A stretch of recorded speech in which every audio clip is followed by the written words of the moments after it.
Sunday, April 17, 2022. How's it going, guys? Well, I got another video for you. I'm going to change my brakes today. I've already done one side. This only takes about 45 minutes to do both.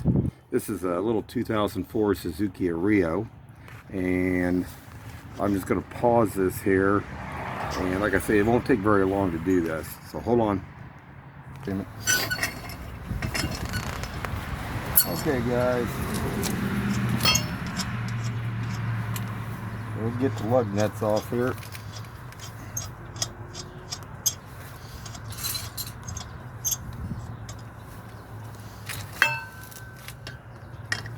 These cars were designed pretty good, actually.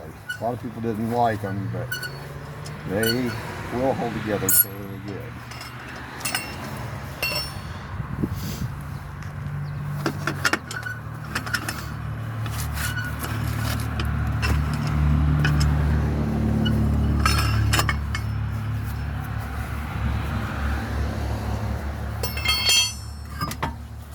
Just pause that for a second before we put go.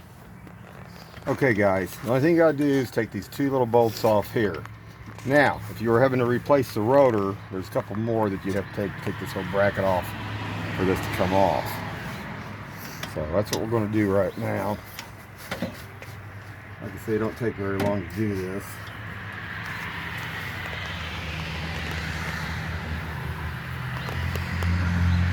Like that. Just remember, when I'm a little bit kind of picky about certain things, when you take these out like this, make sure you get them back in the same place. A lot of guys say it don't matter. I like to make sure my bolts go in the same hole that they were in.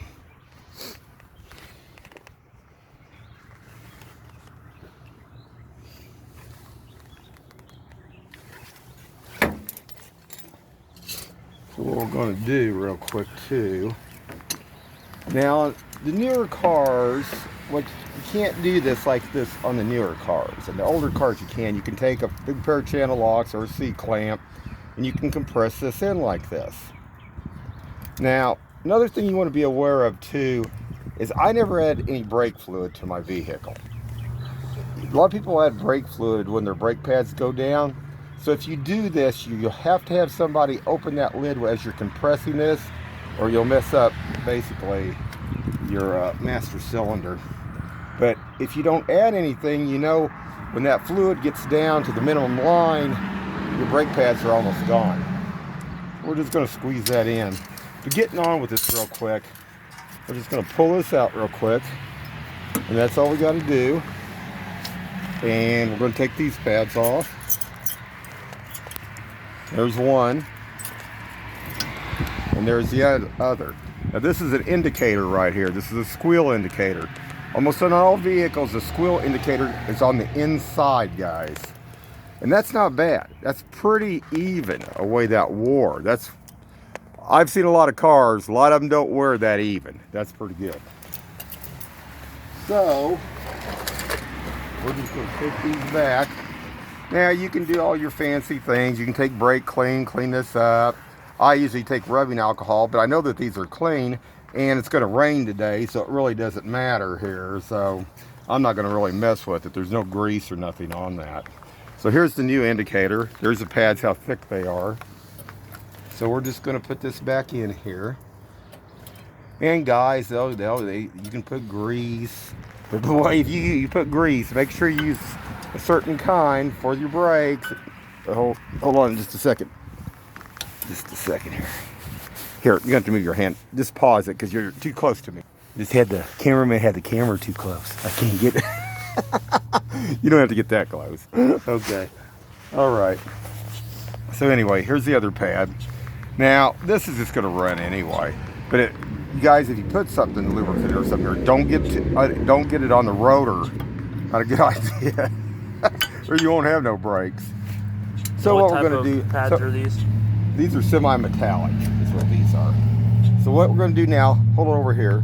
We're going to squeeze this another way. Now, the newer vehicles, what they have is they have ports on them. And basically I call them ports. They can have 1 to 2 little holes right here. Usually there's just one on most vehicles on each side. and the piston will actually, you twist it in. Now you can buy a kit like that over at Harbor Freight, and they're about 40 bucks, 45 bucks, and this will twist that piston in. But there's a lot of cars that have that today, and then you get into a lot more stuff too, depending on how new the vehicle is. I mean, on the computers and the other stuff. But hold on just a second. Okay guys, I'm back. Had to push that in there. So now we're just going to make sure your brake line's all free, and we're just going to slide this back in.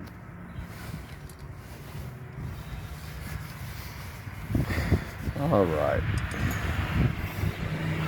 Some people put Loctite on that too. I don't. I usually tighten it. Loctite, I use Loctite on stuff, but it depends on what you're using it for, especially on engines. You definitely want to use it on engines. One time I was getting some parts at a motorcycle shop. I heard this one mechanic, he had rebuilt this motorcycle engine. And this was actually out in Blue Springs out there. And he didn't Loctite any of the bolts going into the engine, and they all vibrated loose. Somebody wasn't happy about that rebuild. But just another FYI, guys. So we're going to do just tighten this down. These are so small of bolts, you don't want to tighten them too tight. I'll hit them kind of like this a couple times just to double check. I heard one guy on YouTube said, "Oh, you get carpal tunnel." Well, I guess anybody can get carpal tunnel hitting this stuff.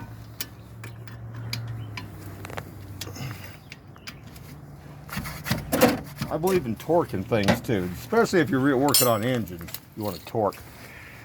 Your lug nuts are a good thing to torque on specifications on this.